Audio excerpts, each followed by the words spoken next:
Saturday night in the Final Four felt like a Duke and Cooper Flagg coronation until it wasn't. You're talking ball with the ACC squad, sponsored by Game Time. From Florida State to North Carolina, from Syracuse to Miami, and from NC State to California, it's the local experts of the Locked On Podcast Network, bringing you scoops, breakdowns, and the most comprehensive preview of the upcoming ACC weekend. Hang on, it could get loud, it could get heated, and it will definitely be fun. Squad up, you're part of the ACC squad. Hey there, what's up? Welcome into this week's ACC squad. It is officially college basketball offseason. The portal has already been open for a long time, but we keep it rocking. It is great to be joined today by our guy, Kenton Gibbs, half of the hosts of Locked On Wolfpack. We'll see if we can find Grayson somewhere else. Our guy, Jackson Holzer, host of Locked On Syracuse, and our guy, very good of you to show up, JJ Jackson, the host of Locked On Blue Devils, to face the music like a boss. I love it. I'm proud of you. Our guy, Alex Dono, is not here this week, so I'm sitting in the captain's chair. I'm Isaac Shade, the host of Locked On Tar Heels. It's great to be together. This episode is brought to you by FanDuel. Right now, new customers can get $250 in bonus bets when your first $5 bet wins. Man, we want to welcome in all of you everydayers with us. We're so glad that you are here joining us as we carry on into what's now like baseball and lacrosse season, I guess, as we get spring football keeps rolling. But today we're going to wrap up kind of the basketball season. We'll look ahead in the third segment to next season. We've got some odds and projections for next year's national championship. But we're going to start by tying a bow on the Final Four and the national championship. And so, unfortunately, JJ, that means, my man, you're going to have to buy the first round and tell us how on earth the Duke Blue Devils ended up losing to Houston on Saturday night. Fellas, I'm still looking for answers to that question. I feel like time has drastically slowed down since the season came to a close. I've been replaying the second half in my head over and over and over again. I felt like every day I'd wake up and it'd be a bad dream and we would get the opportunity to play that second half once more. I can't figure out if I'm more stunned that Duke lost or more stunned in the way that Duke lost that game down the stretch in the second half. Truthfully, hour by hour, I go back and forth on both sides of the equation there. But for a team that was playing with its food in so many ways, toying with Houston down the stretch, having a 14-point lead there in the second half, blowing it and not playing for a championship is just absolutely gut-wrenching. I can't believe it happened, man. I can't believe it. You know, you talk about playing with your food. My mom always used to say, if you play with your food, somebody else is going to eat it. And that's what happened here. Yeah. That's what happened. You know, Duke messed around, toyed around, mucked around long enough, and Houston happened to eat it. But I do think that this is one of those moments that we need to kind of look at the old adages of the NCAA tournament and ask ourselves, how true are they? Because for years we're told, oh, it's the guard play in the tournament. It's the guard play that gets it done. It's the guard play. And yet, what was the defining factor in this game for Houston more so than anything else? In my opinion, while people talk about the late over-the-back call, whether or not it was a foul, while people talk about, oh, Cooper Flagg and Concord, you should be able to roll the ball out and get a bucket. I think the inability to come down with a rebound at the end of the game was what did it, what did Duke in here. I believe Houston had 12 of the last 14 or something like that is the stat that keeps floating around. You have a gentleman that's 7'2" on the court. He's the tallest guy on the court by 6 inches in terms of everybody else from Houston. You got 2 6'8" guys down there, and he can't come up with a singular rebound. You know, that's just – that dog ain't going to hunt. That's never going to get it done because, again, you are in a situation – where everybody else is doing enough to get you that win. The front court had to show up in a more meaningful way, and I don't think they did. The veteran players on Duke, ironically, were the ones that screwed up the most in the end. We had a whole conversation about the young guys. How are the young guys going to fare? Are they going to be, too caught up in the moment of the Final Four? And yet, James can't inbound, and Proctor can't make a free throw. Oh, those are veteran guys, and they just couldn't get it done. I'm more stunned in the way they lost. Yeah. Like, if they had lost to Houston, I would be surprised, but I wouldn't be shocked. I thought the game was over. They're up by double digits in the second half. They're not going to lose. They're up by 6 with 30 seconds to go. They're not going to lose. It's Duke. They're running away with this thing. They're going to go to the national title game, and they're going to beat the brinks off of Florida, and they're going to be celebrating another national title, and we're going to sit here and try to claim ACC pride. And then the fundamentals, inbounding the ball, making free throws, getting rebounds. I'm stunned. And one of the storylines that has bothered me is the narrative of like Cooper Flagg lacking a clutch gene. This dude had a masterful basketball game.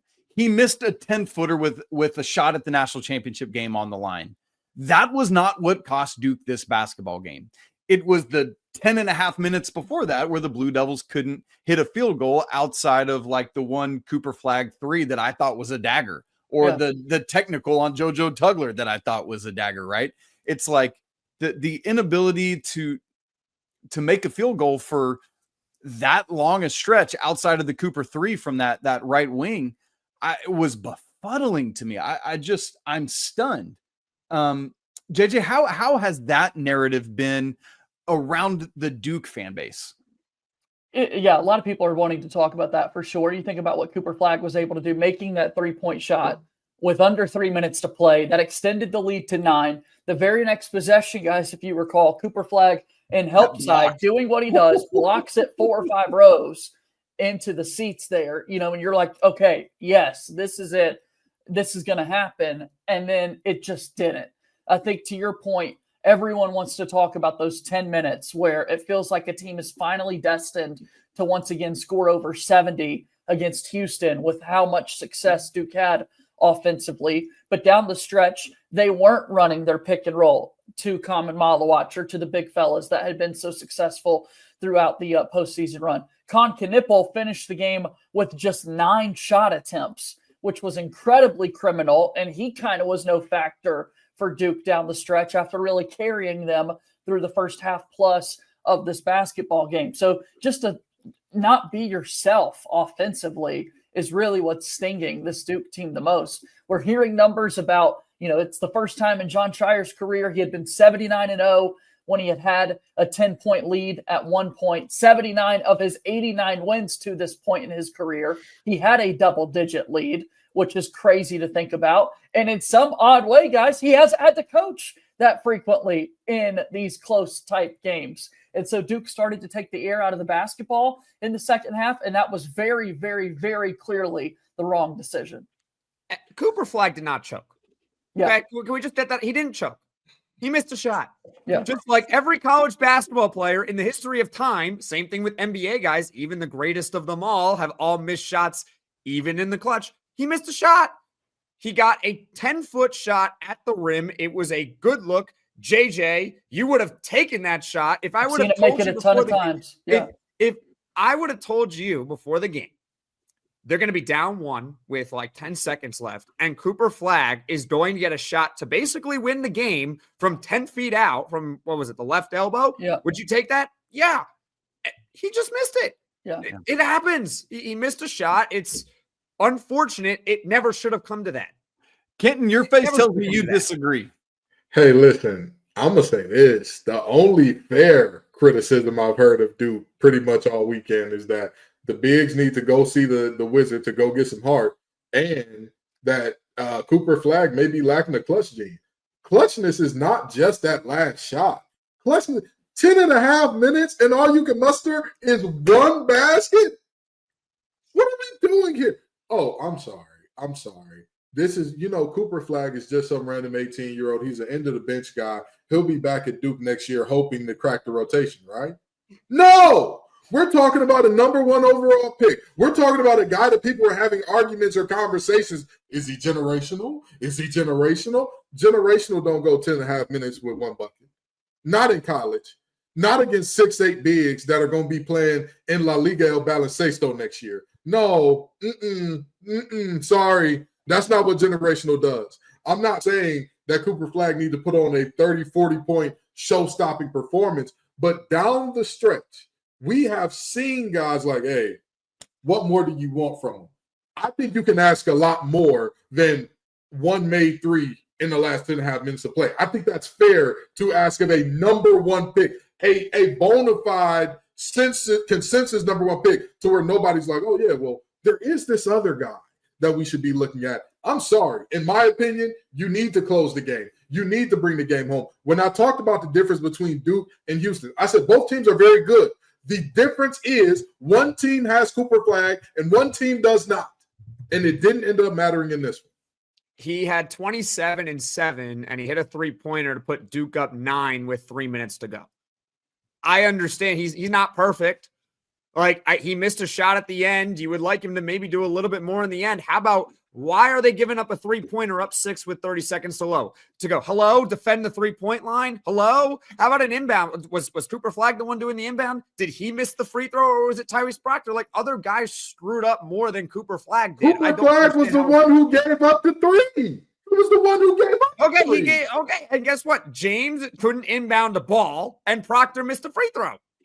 Where is James going to be next year? There's more of this conversation we need to have, because there's some intimation that this is on the players. JJ was talking about maybe taking the air out of the ball a little bit too early. So I think there's a conversation to be had here about, is this more on John Shire and the staff, or the players for messing it up down the stretch of this basketball game? And then we got to ask a bigger picture question about our conference. There was already questions about the ACC and their weakness. Is Duke's loss a further referendum on the ACC, or is this just a one-year outlier and we'll be back next year? We're going to have those conversations and more coming up in just a second. Right after I tell you about our good friends at FanDuel. The NBA playoffs are almost here, and FanDuel is giving new customers an incredible way to get in on the action. Right now, when you join FanDuel and place your first $5 bet, you're going to get $250 in bonus bets if your bet wins.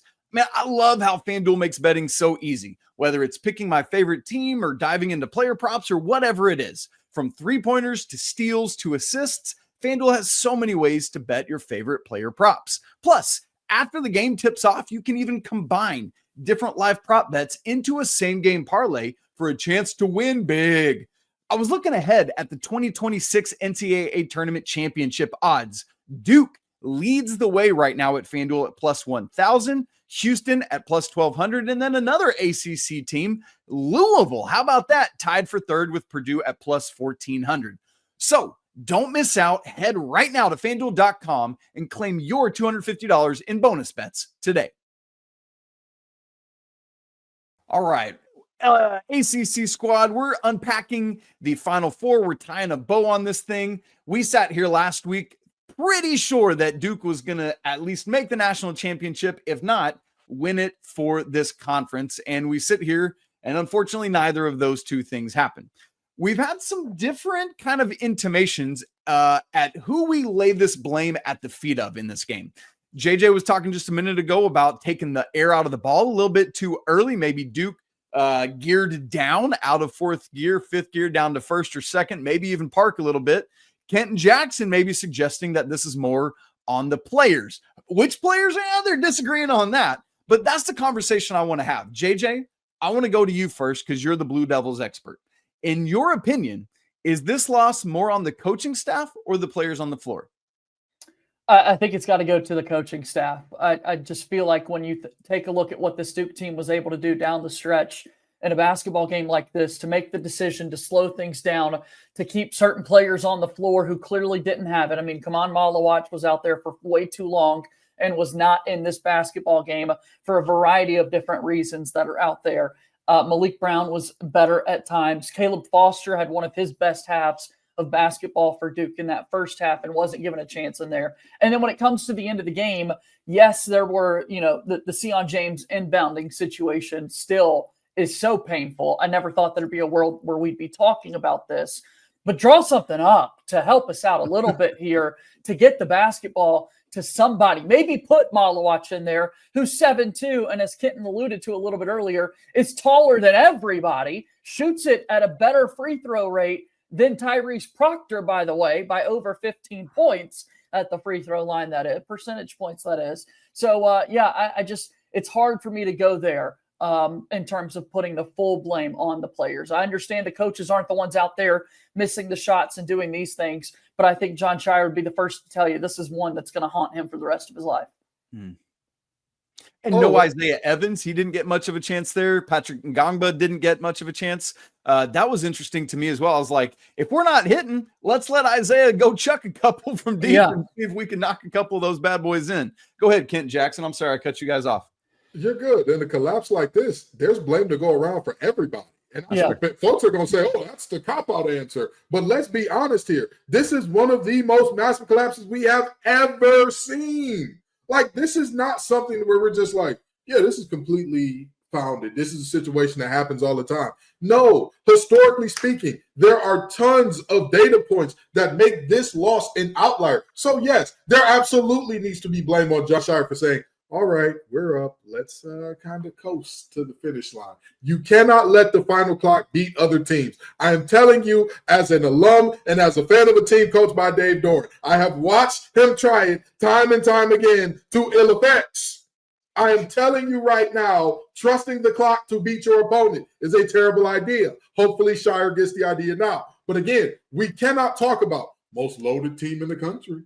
Oh, they're the biggest team in the country. Oh, they've got 3 lottery picks, including the number 1 pick, and then completely say, well, guys, it's all on the coaches. It's the coaches' fault. They didn't draw up anything.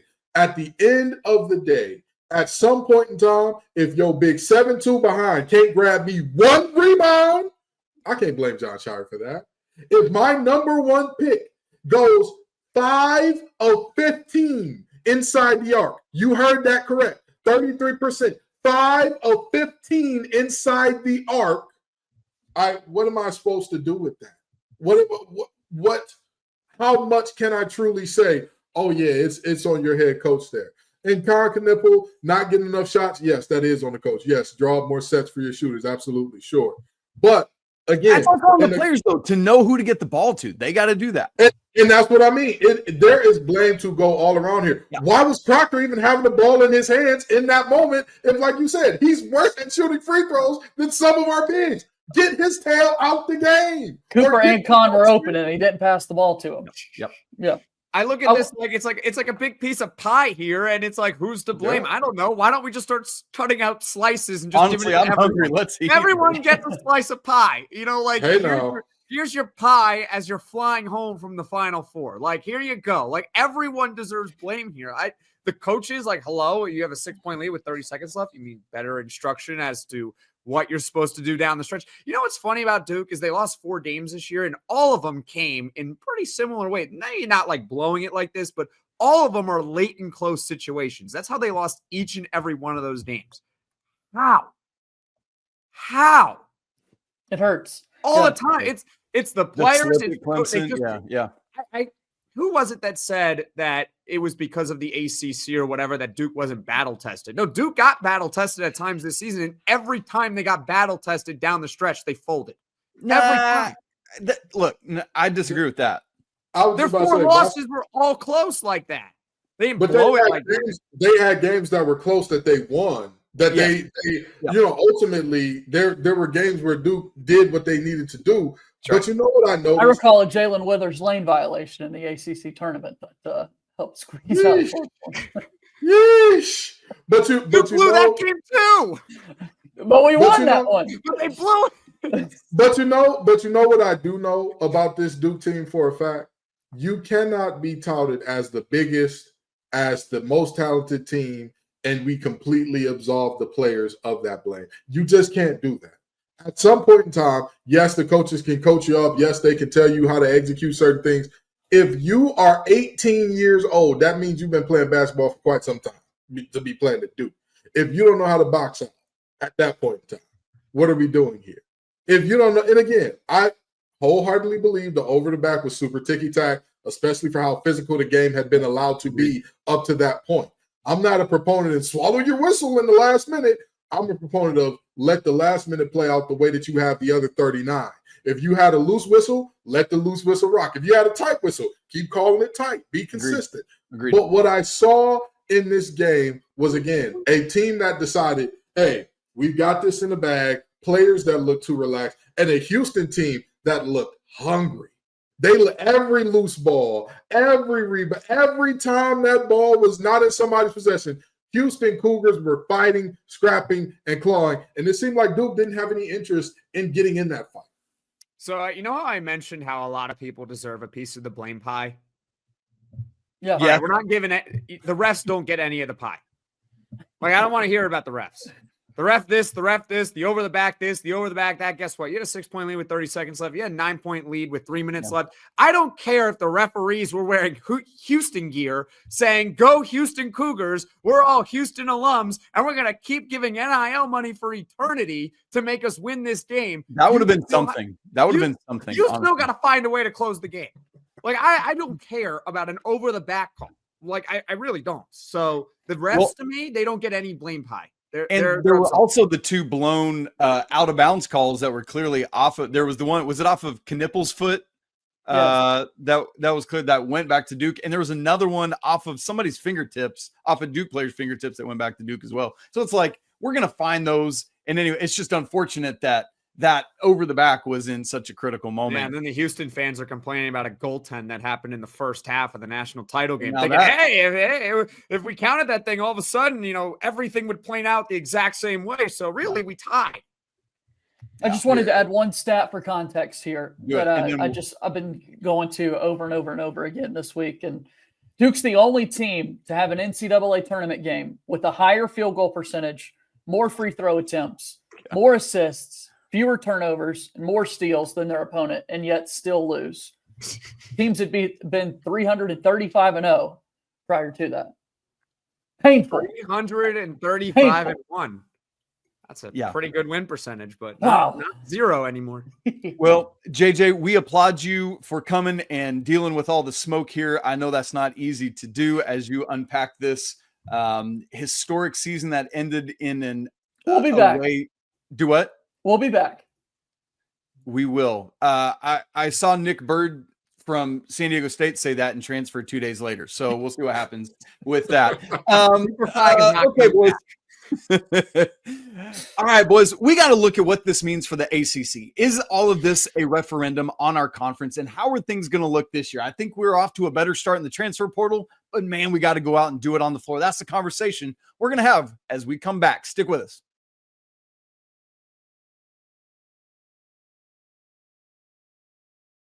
All right, fellas, the ACC took arrows from every direction all season long. I think we can recognize that and admit it. We were a Carolina barely sliding into the NCAA tournament away from tying for the fewest ACC teams in the field since back in the early 2000s. We got just Duke as a 1 seed. We had Clemson, and we had Louisville, and then we had North Carolina. That's it. That were the only 4 teams that represented our fair conference. And only Duke made it to the second weekend. That is a factual statement about how things went. Now, let's be fair. Also, we have done much better than that in recent years, having multiple teams into the second weekend and beyond. But in a year where the ACC was already looked at poorly as the worst of the Power 5 conferences, it's just unfortunate that we had a chance to win the national championship, maybe recoup some of that goodwill, and we weren't able to get it done. What does this now say about the entirety of the 24-25 season and the ACC conference? You almost made me lose the clean rating there, because this conversation and the way that it's framed is always upsetting for me. What did the ACC lose by this? What did the ACC lose by your best team being eliminated in the Final Four and everybody being shocked by it?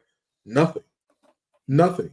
Let's be honest. Jackson has said all year this is a historically down year for the ACC. And Jackson's not wrong. The numbers bear out that this was a historically down year. But why is this year a referendum for the ACC? And yet when we see down years from other conferences, everybody's not hitting the panic button saying, oh, what's going on with the Big 12? Kansas isn't good.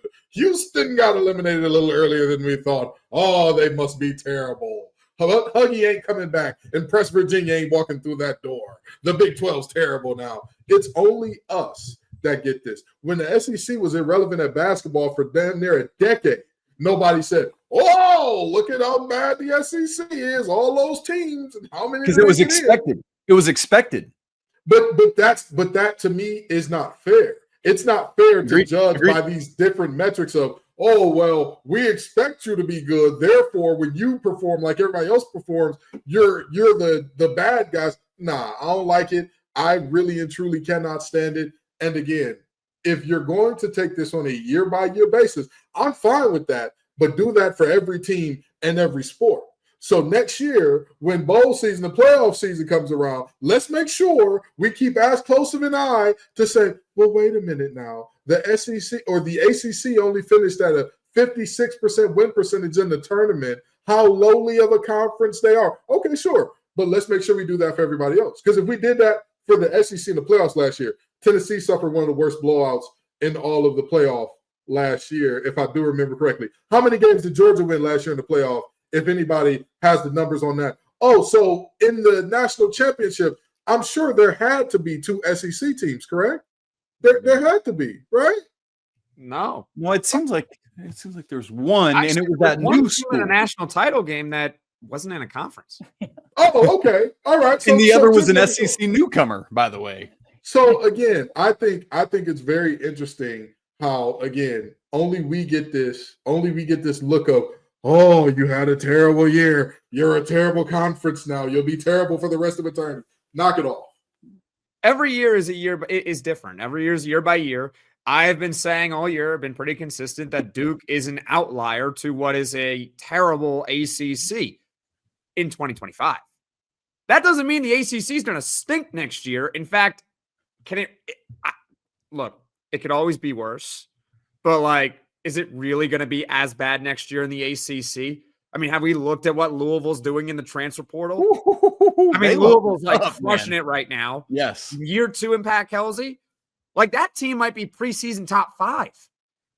Like that, you might have 2 ACC teams in the top 7 in the country heading into next year. You know that Duke is going to be there, right? And Louisville, and we'll see what Carolina does, but Carolina always manages to look good in the preseason. We'll see how they actually do in the actual season, but they're never going to completely fall off.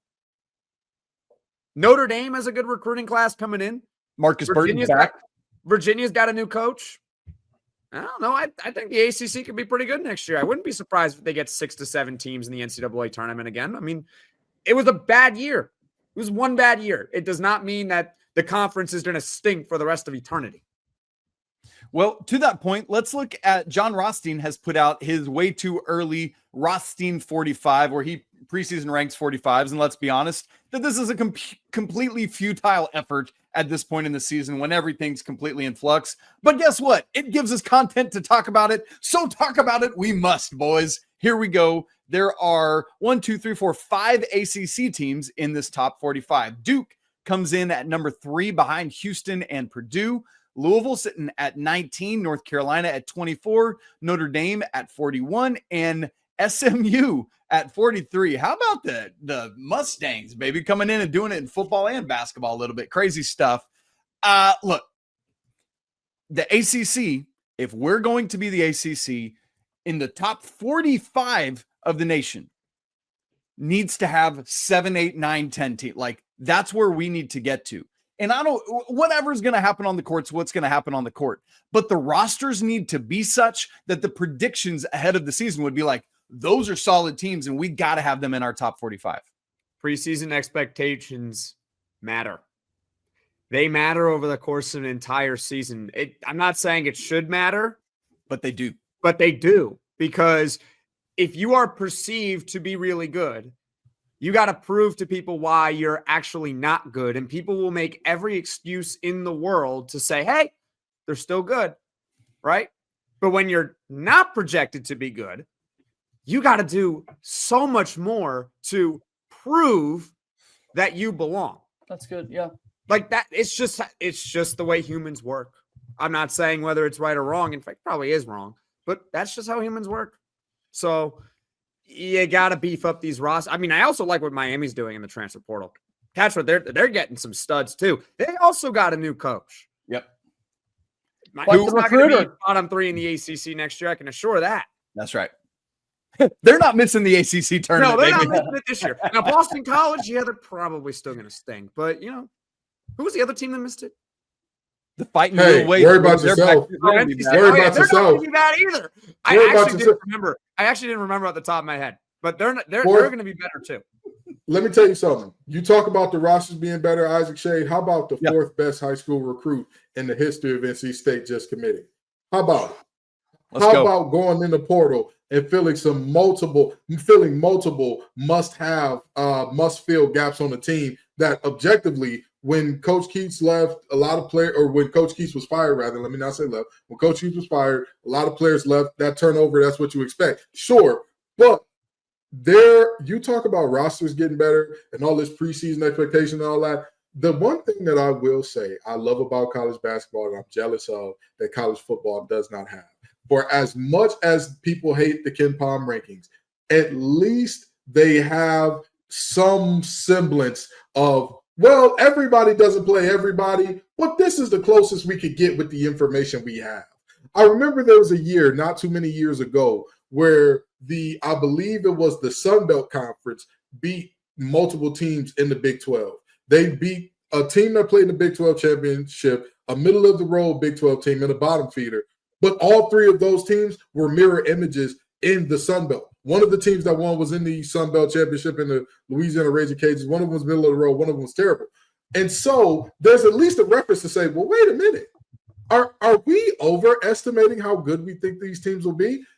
I don't give a rat's behind what the preseason expectations are. Oh, we think that the ACC is going to be bad. We think they're going to be this. We think they're going to be that. Well, thank God that your thinking and your thoughts aren't how the games are decided. If it was, Cooper Flagg and Company would have been raising. Cooper Flagg and Company would have been raising the banner and holding the trophy and doing all that, and they'd be having a parade down Broad Street in Durham if that's what mattered. Unfortunately, it's not. You got to line it up, and you've got to play those ball games. You've got to actually decide what's quad 1, quad 2, quad 3, quad 4. You've got to decide those things. So let everybody talk about the ACC. I have 1,000% confidence this conference will be better next year, and we will see it statistically bore out. That's a good word, and I feel like, JJ, I feel like you're about to say something, so I want to give you a word here, and then we'll get out. I'm excited about what Duke's going to be able to do. I mean, I know that we've been talking about them a whole lot today with the Final Four exit there, but I mean, when you've got yet again the nation's top-ranked recruiting class coming in, we're going to be talking a lot about the Boozer twins next year. Still remains to be seen what returnees Duke will have to this roster, with several heading off to the NBA. And look, Duke had some home run transfer portal additions this past year, despite some of their shortcomings there in the tournament. I'd expect that to be the case once again. Breaking news, everyone. Duke is going to be good again next year. Breaking news. It's crazy. Tell the whole world. They're in a great run right now, Duke. They really are. I mean, it's only been how many years? Like 40 years of being good. I mean, that's not really that long of a time if you think about it. No, it's not very. We need some more longevity with that. Also, as we get out, I was laughing earlier about talking about I forget what game it was, but when we were talking about Duke taking the air out of the ball and slowing things down, I was thinking about myself and our guy Jarvis behind the scenes, who were on the wrong end of that in a certain football game several years ago. On the guy on the winning side of that is now the head coach of the team that I cover, the North Carolina Tar Heels, and Bill Belichick. 28-3. It hurts. It hurts anytime I think about it, boys. Man. Oh. Good. Okay, we got to get out of here before I get our clean rating in the wrong side of things as well. All right. You all, thanks so much for joining us on this week's ACC Squad. For Kent Gibbs, co-host of Locked On Wolfpack, and of course, Locked On ACC. For our guy, Jackson Holzer, host of Locked On Syracuse. JJ Jackson, host of Locked On Blue Devils. And of course, our guy, Jarvis. I almost said on the ones and twos like you're a DJ back there. I love that. That should be absolutely your new title. I'm Isaac Shade. We'll be back next week. Hopefully our guy Alex Dono will be here to wrangle us all in, and we'll make it happen. Hope you all have a great week. Until next time, peace.